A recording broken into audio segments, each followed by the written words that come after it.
Well, good morning all. Welcome to the off-grid cabin. So, we've got a little bit of stocking up on supplies that we need to do. I'm going to show you how I do my rotation with my food for the animals and even for me as well. We're going to start the video in the car because I don't know if you can see it at the back there, I've got some hay and a bag of sheep cubes. So I need to take the hay down to the sheep. So I've got Blue, say hello to everyone. I've got Blue in the car because out of all my dogs, he's always had an issue with the car. He's kind of, hopefully I can grow him out of it because he gets car sick. So I'm doing little trips like this with him just so he can get used to being in the car, and then when I want to go away with the caravan and take him on some road trips, he doesn't throw up everywhere, which is always a good thing. So, oops, sorry, knocked the lens there. So we're just going to go down to the sheep, going to drop off some of the hay. We'll have a look at what I've got in the way of the hay and what I paid for it, and a little bit of an update for the chook pen to try and keep these crows out. Well, come on, his lordship. Come on, you need to learn how to get out of the car. You can do it. There we go. He's getting there. Good puppy. He's learning how to get out of the car. And yes, I took my jumper off for those that have noticed that my shirt's changed halfway through the video here because it's actually getting quite warm and humid. Right, so in the back of the car, I've gone to the rural supplies, grabbed a bale of the oat and hay, because that's, well, if you've seen the other videos, the sheep love the oat and hay, so we're going to continue using that. And I grabbed myself another bag of the sheep cubes, although they don't need it just yet, but I'll show you my the way I do my animal feed, and always make sure that I've got food for them so they never run out. So what did this cost, for those that are wondering? The sheep cubes and the one bale of oat and hay, so it's a 20 kilo bag of sheep cubes, bale of oat and hay, that was $35 at the rural supplies here in town. So let's have a look at what we've got. So I come across to my little feed shelter here where I keep the feed. So what I normally do, and this is what I do, is I always have 2 bales of oat and hay. So when they eat the top bale out, I go and buy another bale, and I'll put the new bale on the bottom, and this one comes up to the top, and then I'll use one from the top. So I've always got a bale of hay on hand at an absolute minimum, just in case I can't get any of the hay for any reason. Sometimes we get hay shortages.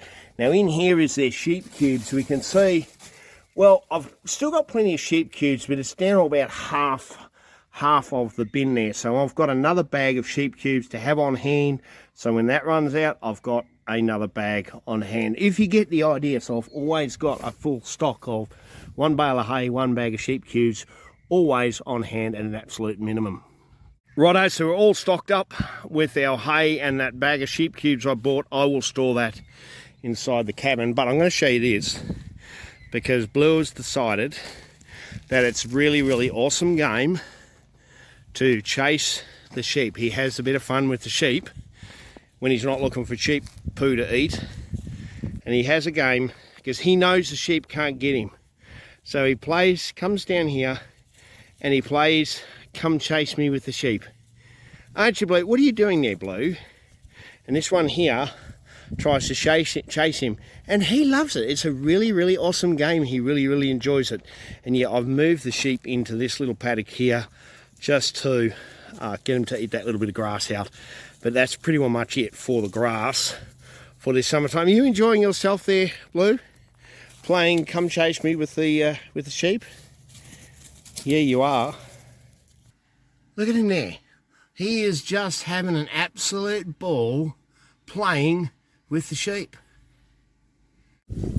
Alright, so I'm going to finish the video off with having a look. Look at that. White butterfly.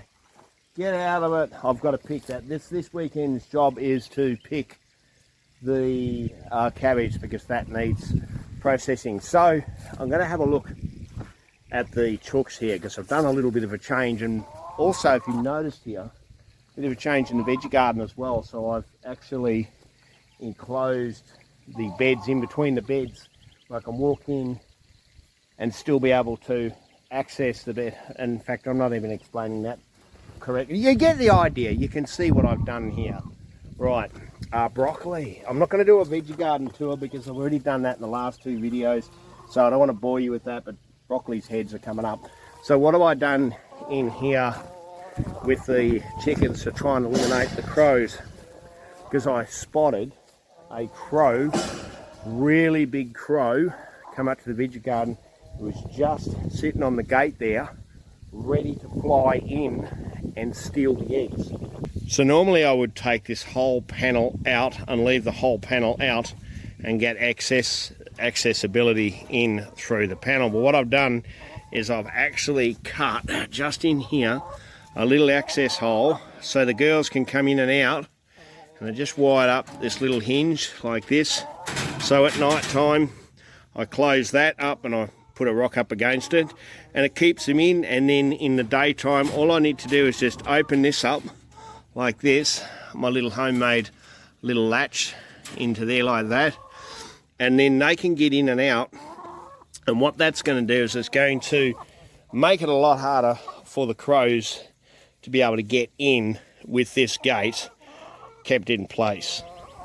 Now I know the crows can get down and get in there as well, so yes, they are going to be able to get in if they want to, but what that does is it's not a very secure place for crows. They're going to get themselves in an area they can't get out quickly, so I'm hoping that that's going to deter them from getting in on a regular basis and make them a lot harder, and hopefully they won't bother risking getting in there and not being able to get out very, very quickly. So we'll see if that does make a difference, but I do need to go in there myself and have a look to see, hi Chuggy, see if we've got some eggs. Have you left me some eggs, girls?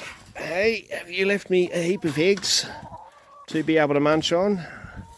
Let's have a bit of a look. Oh, your water's nice and clean. That's good to see. Okay. We got one. We got one egg. There's one here. Oh, we got 2. There's 2. Okay, that's all we've got for the moment. Girls, 6 chooks. I would like to see 6 chicken eggs. Now, another thing I've done too to reduce the amount of food wastage with this feeder here is I've actually raised up the height of the feeder, made it a little bit higher so they can't flick the food out as easy. And that has made a big difference to spillage. There's hardly any spillage on the ground now. So if you got the feeder too low, they can get right down. This one's pecking at me right here. What's it? You like my gut? If the feeder's too low, they can actually get down and they tend to flick it. So if you lift it up, so they have to get their head over the top, that drastically reduces the amount of spillage that you get. Now, a little bit of info on me for you, for those that are still with me with this video. I was actually brought up in the 80s on a chicken farm, on a broiler farm where we had meat birds. So we had, on our family farm, we had 80,000 birds, which is not big now compared to what it used to be like. And then I did my degree in agriculture. I went to Longanong Agricultural College in Horsham in Victoria, and I did my agricultural degree mainly with chickens. So that was one of the things we did in the chicken sheds. We had like thousands of feeders they'd winch up and down through the roof. And feeder height made a huge difference for food wastage. If you had too low, they'd waste foods. And we would order foods by hundreds of tons each week. And the same thing with the drinkers. Look, the dog is eating chook poo. Stop eating the chook poo.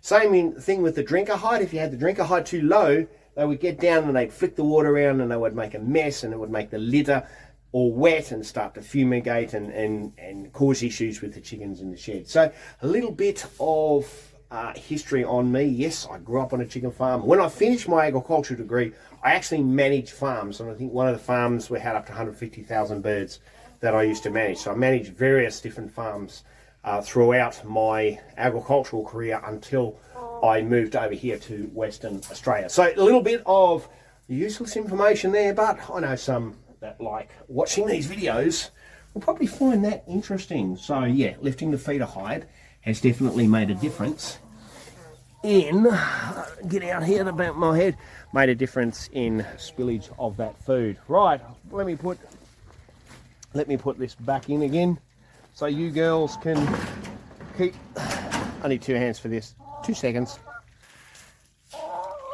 Good girls. Doesn't take much to train the chickens how to get in and out. Unlike this one over here to train him not to eat the chook poo. Right, so I'm going to finish the video off here. Just going to get all the watering done for this morning. And then I'm going to go and pick that cabbage and get some sauerkraut made up for the cabbage that I've grown. But before I do that, I probably should edit this video up so I can get it up online for your viewing pleasure. So if you like these videos, give me a thumbs up, leave a comment below, and we'll see you in the next video. Blue, can you stop eating chook poo? I don't need to feed the dog, he just feeds himself. We'll see you in the next video here on the off-grid cabin / off-grid homestead.